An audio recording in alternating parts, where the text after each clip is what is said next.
Neste belo encontro, estamos aqui a conversar com guias espirituais, a quem endereçamos nossa saudação e louvor,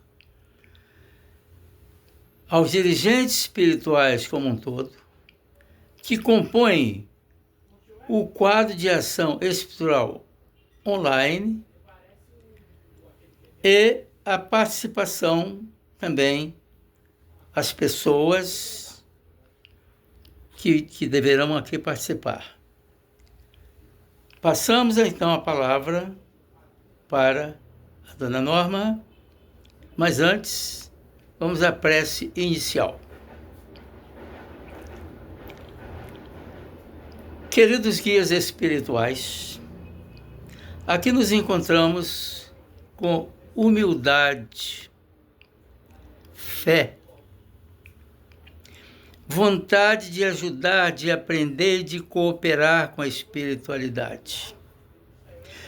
De aprender mais e melhor, para que igualmente possamos ajudar mais e melhor a expansão do Evangelho e o preparo espiritual que cada um de nós precisa assumir, aprender e fazer. Obrigado. Vamos ao trabalho.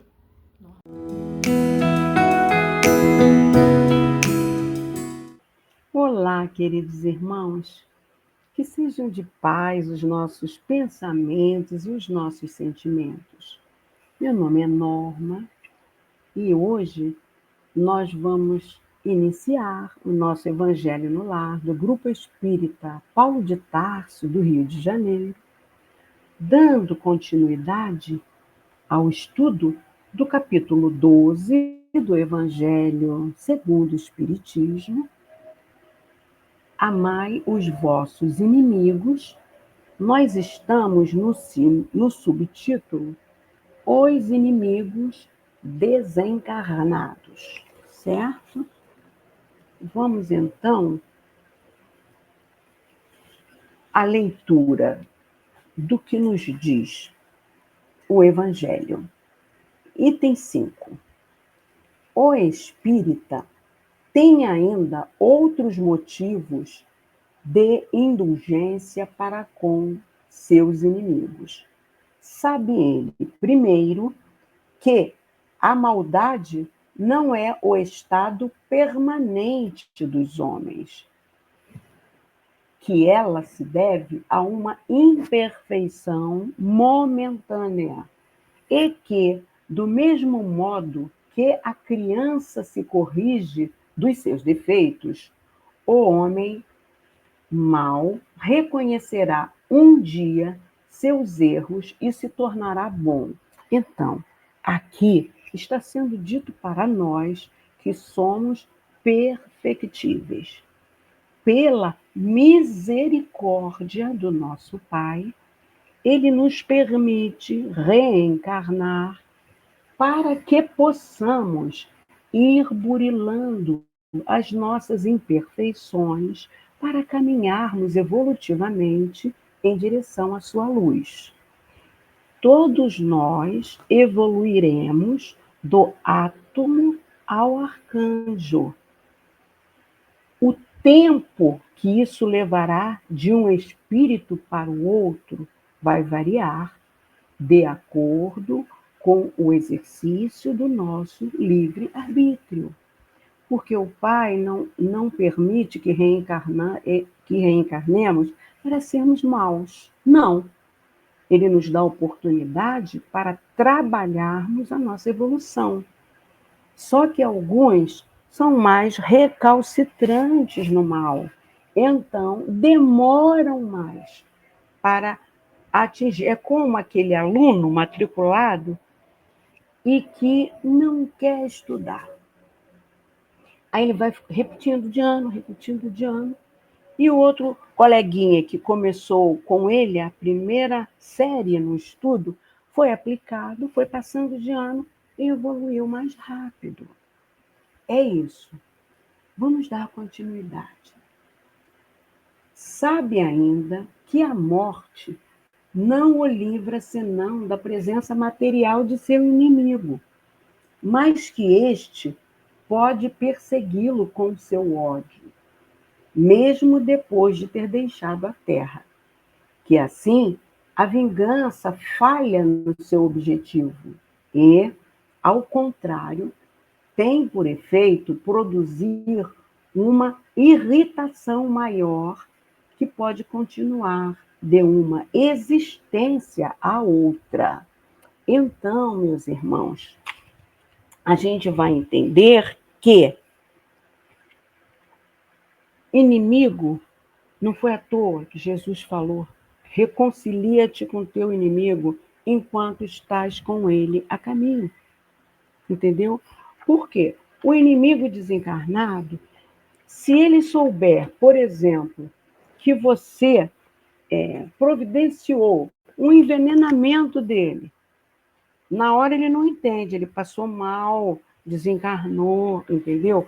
Mas quando ele está do outro lado, que ele começa a ter ciência que você o envenenou, isso pode potencializar nele um ódio que vai perdurar, como diz aqui a leitura, por muitas existências até às vezes. Vai depender do grau evolutivo do irmão que teve a vida ceifada. Uns conseguem perdoar, porque já tem certo grau de evolução, outros não. Então vão tornar-se inimigos ferrenhos de nós, não é? Bom, vamos continuar a leitura. Sabe que a morte... Não, essa parte a gente já leu, perdão, vamos continuar. Cabe ao Espiritismo provar pela experiência e a lei que rege as relações do mundo visível e do mundo invisível que a expressão apagar o ódio com o sangue é radicalmente falsa. E o que é verdadeiro é que o sangue conserva o ódio mesmo além do túmulo. Então, isso porque, segundo o Espiritismo, a morte não nos livra dos nossos inimigos, não é? Os espíritos vingativos perseguem, muitas vezes com o seu ódio, aqueles com os quais guardam rancor, donde decorre a falsidade do provérbio que diz: morto o animal, morto o veneno, quando aplicado ao homem. É por isso, meus irmãos, que muitos espíritos recorrem ao tratamento espiritual. Como a casa espírita fica cheia de irmãos que estão sendo acicatados, né? Pela dor, e muitas vezes estão sendo vítimas de inimigos de vidas passadas.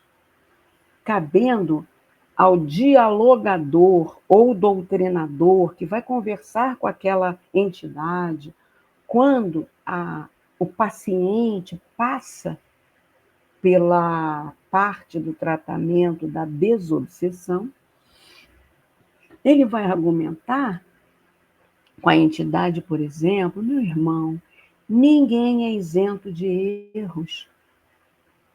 Algumas entidades, com esse argumento, elas pensam em mudar seu planejamento de vingança. São aquelas que estão, talvez, iniciando a vingança, mas não têm o coração tão empedernido no mal, entendeu? Mas outras dão muito trabalho. Precisa de um aprofundamento doutrinário ali, de conversa com a entidade e de até o dialogador recorrer a um recurso pedindo aos guias espirituais em prece que fosse mostrado àquele irmão a origem, por que aconteceu aquilo, porque às vezes a origem não é nem nessa existência, é em vidas passadas. E aí, quando ele tem acesso na tela mental dele a esses fatos que deram origem àquela querela, aí depois de um trabalho, né, uma longa doutrinação, muitas vezes precisa, aí ele aceita. Então, a gente precisa vigiar muito, orar muito, para que não acumulemos inimigos, que possamos conciliar com os nossos adversários enquanto aqui estivermos encaminhados, como Jesus nos ensinou. Tem um outro ponto de vista. Temos que levar em consideração também que é possível a reencarnação no mesmo núcleo familiar. Então, às vezes, não só dentro da família alguns entes se atritam por serem inimigos pretéritos, mas há casos também de famílias que se atritam umas com as outras, tá? Um exemplo que nós temos aqui no Brasil, isso foi muito comum na Idade Média, né? Mas aqui no Brasil, nós temos um exemplo de duas famílias no sertão da Paraíba, uma de sobrenome Suassuna e a outra de sobrenome Oliveira. A sangrenta disputa entre essas famílias paraibanas resultou na morte, meus irmãos, de mais de 100 pessoas.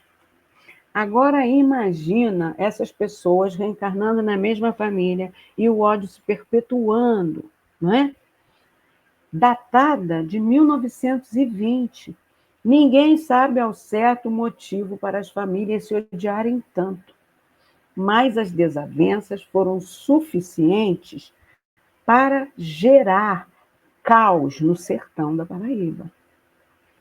Então, sentimentos de baixo padrão, como ódio, vingança, meus irmãos, nos amordaçam a nossa inteligência. Nós não conseguimos mais raciocinarmos à luz da razão para darmos um basta. E aquilo vai potencializando-se, não é verdade? Vamos continuar a leitura. De dar, por conseguinte, uma razão de ser efetiva e uma unidade prática ao perdão. E a sublime máxima do Cristo: amai os vossos inimigos. Então, a gente precisa trabalhar isso, não é? Emmanuel nos diz, meus irmãos, que só quando nos libertamos desses sentimentos pesados, como ódio e vingança, né? Porque quando a gente consegue se libertar deles, a nossa inteligência liberta-se e volta a atuar na busca do equilíbrio.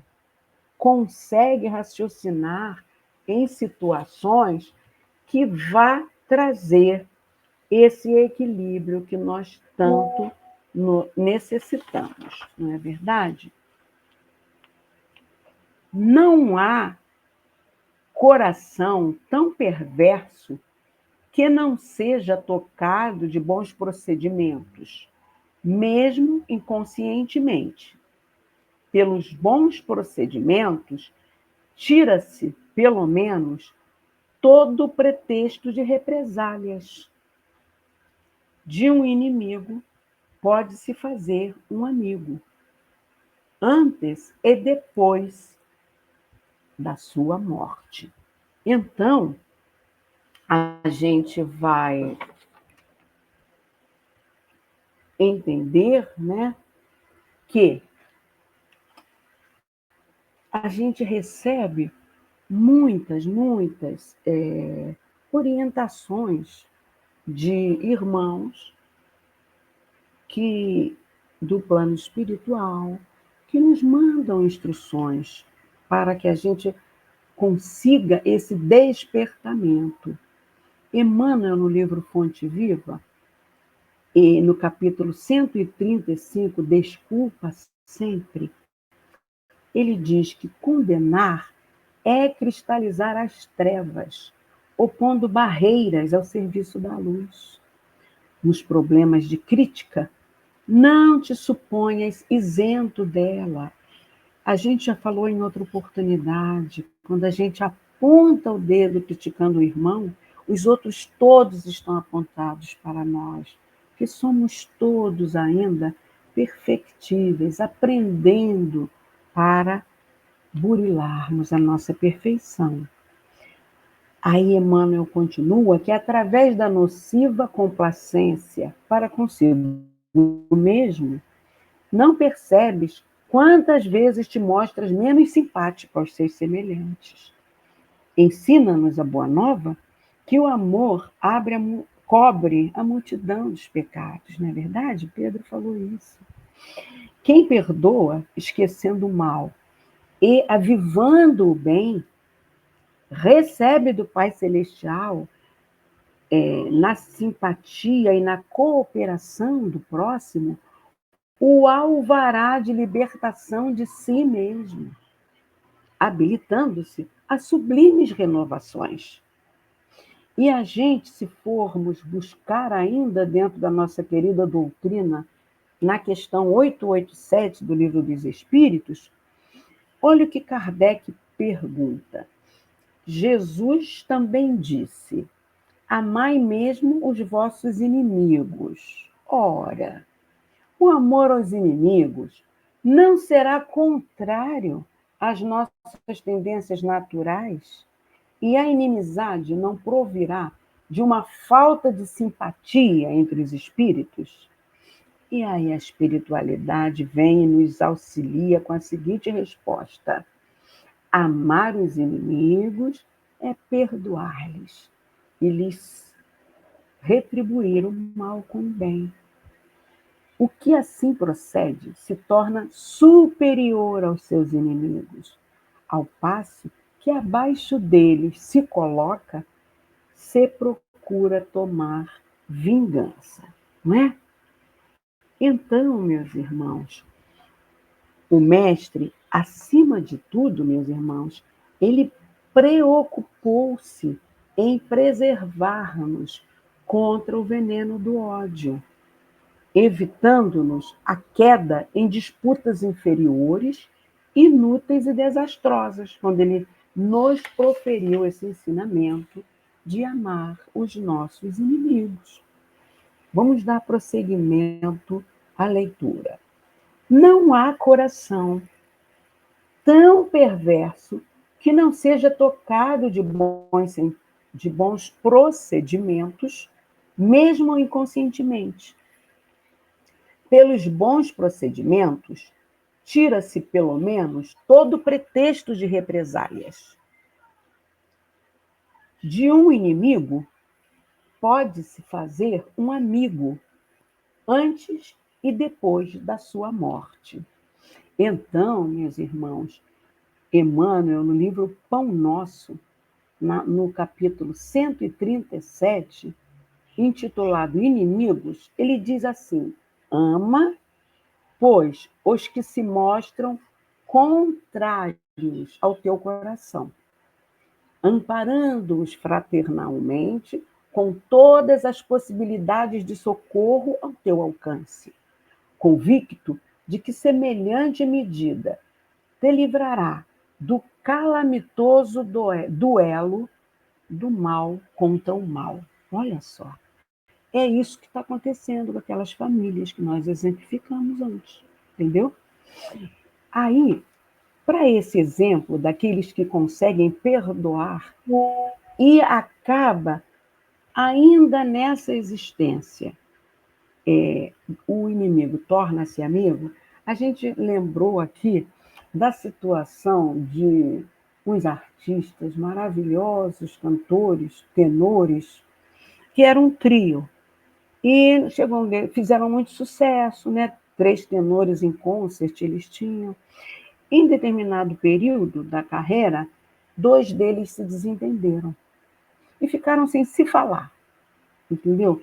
Só que, dentre esses dois que se desentenderam, um contraiu um câncer. E aí, o gasto que ele empreendeu para superar esse câncer foi tamanho que ele já estava sem recursos. E o outro, que estava sem falar com ele, temia que fosse oferecer ajuda diretamente e que ele, por orgulho, recusasse. Mas queria muito ajudar o amigo a sair daquela situação, né? Aí ele abre uma empresa e aí essa empresa faz doação, dizendo que a empresa tal estava doando porque admirava muito a arte daquele artista, para que ele pudesse fazer uso para o seu tratamento médico. E aí ele aceitou, claro, ele não sabia que era do amigo, né, que havia se tornado inimigo, e aí ele aceitou, fez o tratamento, curou-se, e depois de curado, ele acabou sabendo que, na realidade, aquela empresa era do amigo. Aí eles se reconciliaram e aqui mesmo, nessa caminhada, reconstituíram essa relação. Já de uma reconciliação, quando o espírito já está desencarnado, nós temos o exemplo do nosso querido Divaldo, que fala sempre, muitas vezes eu já ouvi, sobre o caso do obsessor que o perseguia muito, muito mesmo, intitulado Máscara de Ferro. Ele apresentava-se sempre com a máscara de ferro. E, durante muito tempo, ele levou Divaldo até quase a suicidar-se. Mas ele foi observando que o Divaldo estava mudado, né? Não foi aquele inimigo dele de vida passada, estava com um comportamento muito diferente, fazia caridade, mas ele estava igual São Tomé, queria ver para crer. E assim, um dia, a mãe desse Máscara de Ferro reencarna em situação que foi levada para o abrigo que Divaldo tem lá em Salvador, né? Casa do Caminho lá. E o Divaldo acolheu aquele bebê, porque é caridoso, já evoluiu. Enquanto esse irmão, que ficou com a inteligência presa no sentido que queria se vingar, permaneceu parado na evolução. Mas ao ver que Divaldo amparou a mãe dele, aí ele falou: agora eu acredito que você mudou. E aí foi rompido a obsessão, que é difícil quando o inimigo já está no outro plano da vida. Entendeu? Vamos concluir. Pelos maus procedimentos, ele se irrita. E é então que ele próprio serve de instrumento à justiça de Deus para punir aquele que não perdoou. Então, a gente precisa, né, meus irmãos, perdoar. Emmanuel nos diz no livro Se Tiveres Amor, tá? Perdão. O título da leitura é Se Tiveres Amor. O livro é Religião dos Espíritos. Ele diz assim: se tiveres amor, caminharás do mundo como alguém que transformou o próprio coração em chama divina e dissipar as trevas. Encontrarás nos caluniadores almas invigilantes que a peçonha do mal entenebreceu e revelarás toda a ofensa com que te martirizem as horas. Olha só, ensinando-nos a paciência e perseverança. Surpreenderás nos maldizentes criaturas desprevenidas que o veneno da crueldade enlouqueceu.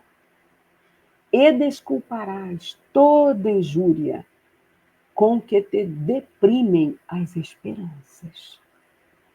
Observarás no onzenário a vítima da ambição desregrada, acariciando a ignomínia da usura em que atormenta a si próprio. E no viciado, o irmão que caiu voluntariamente na poça de fel, em que arruína a si mesmo. Então, a gente tem tantos exemplos, não é? O avô de André Luiz, dominado, não é? Pela ambição, ele foi encontrado pelo neto pegando lama umbralina, achando que estivesse pegando ouro. Estava aprisionado lá. Assim como muitos irmãos, pelo vício, né, abreviam a vida e vão parar nas regiões umbralinas, porque arruinou-se a si mesmo. Precisamos orar muito por eles, muito para auxiliá-los, né?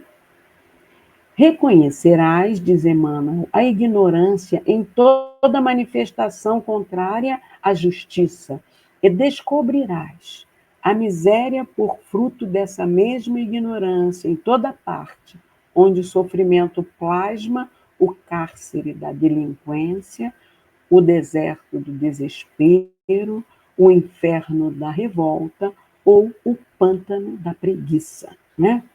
Então, todas essas consequências são resultantes de equívocos no nosso livre-arbítrio. Certa vez, eu ouvi que uma pessoa tinha tanta preguiça e foi identificado que é porque em vidas passadas ela foi nobre.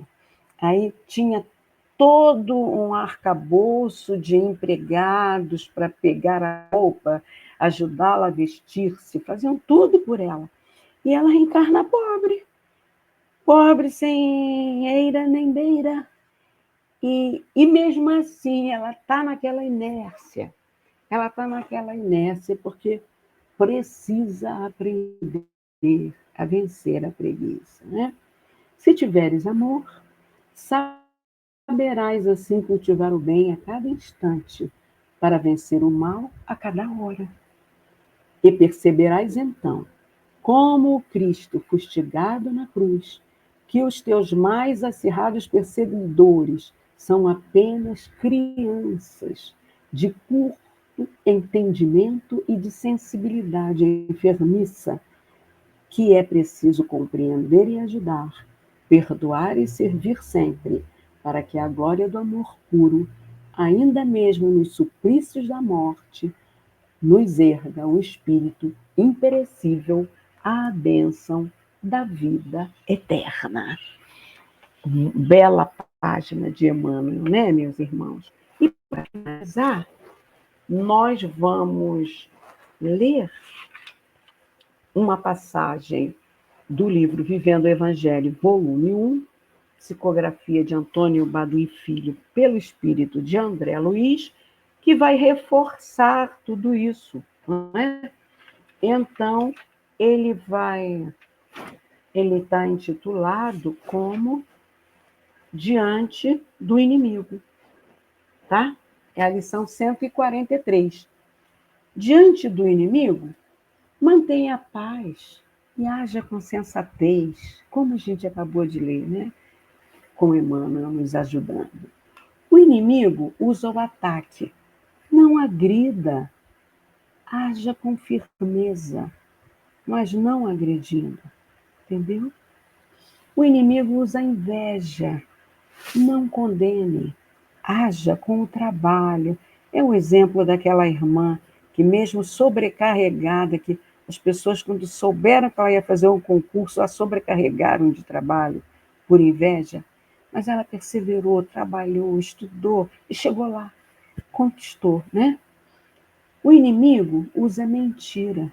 Não se irrite, haja com verdade. A verdade sempre um dia vai prevalecer. Não precisa dizer que ele está mentindo, não. A verdade acaba aparecendo. Use a verdade sempre. O inimigo usa a intriga. Use. Haja com paciência. Como fez Chico, né? No exemplo que nós demos quando o sobrinho o acusou que ele era um falso médium, que ele queria vender os livros para lucrar. Ele usou de paciência, não acusou o sobrinho de nada, apenas justificou que ele era vítima do alcoolismo. Depois tudo foi esclarecido pelo próprio sobrinho, arrependido, né? O inimigo usa vingança, não se exalte, haja com perdão. O inimigo usa violência, não se agaste, haja com tolerância. O inimigo usa a opressão, não se intimide, haja com humildade. Quantas vezes, né, uma pessoa é humilhada no ambiente de trabalho, mas ela continua ali perseverando, porque ela precisa daquele emprego, e ela continua a demonstrar sua capacidade de trabalho. E ela chega lá. Um dia ela é reconhecida por outro que ali passar para chefiá-la, não é? O inimigo usa o ódio, não censure, haja com amor. Cada um só dá aquilo que tem dentro de si. Certa vez, eu ouvi que a Dona Beija, personagem histórica, era muito invejada lá no interior de Minas. E ela recebeu, certa vez de presente, uma caixa muito bonita. Quando ela abriu, estava cheia de estrumes. Aí ela pegou outra caixa, encheu de flores e mandou para a pessoa que endereçou para ela aquele estrume. E ela falou exatamente isso. Cada um dá o que tem de melhor de si. Se a gente está decidido a aplicarmos na prática o evangelho de amor de Jesus, a gente vai agir com amor, mesmo diante daquele que nos ofende. E aí André Luiz conclui: diante do adversário, comporte-se com decência e cultive o bem.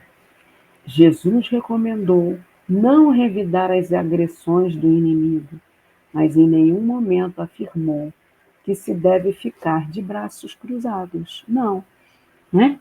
Aqui André já nos tinha dito, temos que ter firmeza sem sermos agressivos.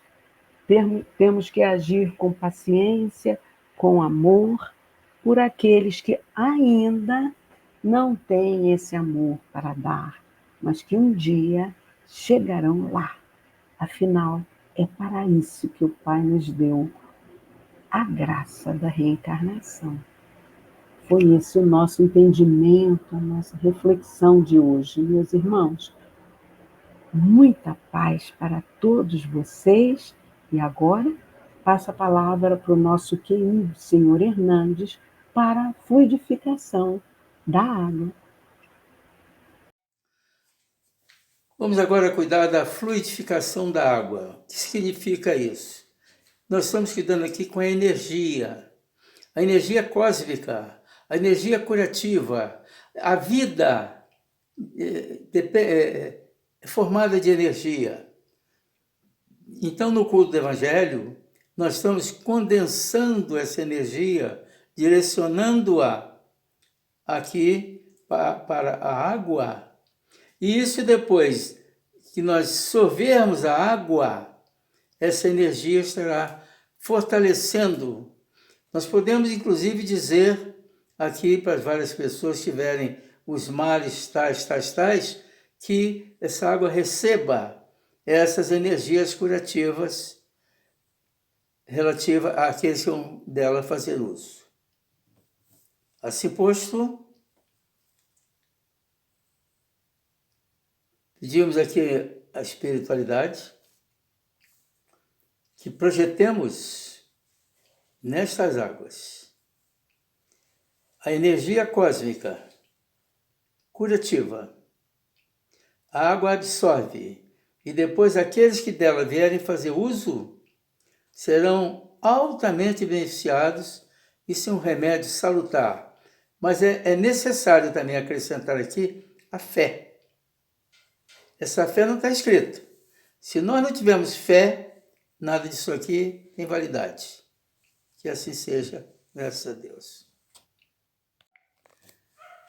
Queridos amigos e participantes, estamos encaminhando para o final do encontro, onde mostraremos aqui a nossa gratidão pela oportunidade do trabalho, pela reunião familiar, pela presença do Cristo em nossos lares, em busca da paz, do apaziguamento familiar.